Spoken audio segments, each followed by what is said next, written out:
মৎস্য সম্পদের উৎপাদন বাড়ানো ছাড়া কোনো পথ নেই বলে জানিয়েছেন মৎস্য ও প্রাণী সম্পদ উপদেষ্টা ফরিদা আক্তার। শনিবার বিকেলে ঠাকুরগাঁও জেলা প্রশাসন ও মৎস্য অধিদপ্তরের আয়োজনে বুড়ির বাঁধ সংলগ্ন জলাশয়ে মৎস্য সম্পদ বৃদ্ধিতে মৎস্যজীবী ও গণমাধ্যম কর্মীদের সাথে মতবিনিময় সভায় তিনি কথা বলেন। তিনি আরও বলেন, আন্তঃমন্ত্রণালয়ে অনেকে কাজে আছে, তারা চেষ্টা করছে। পানি সম্পদ মন্ত্রণালয়ের সাথে এর মধ্যেই কথা হয়েছে।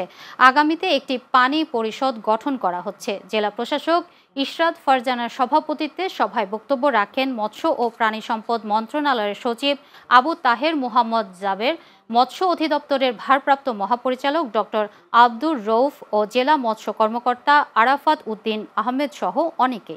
আমরা আন্তঃমন্ত্রণালয়ে অনেক কাজ আছে এবং এর মধ্যে আমরা যেটা চেষ্টা করছি যে পানি সম্পদ মন্ত্রণালয়ের সাথে আমরা এর মধ্যে এমনি কথা হয়েছে, একটা পানি পরিষদও হচ্ছে।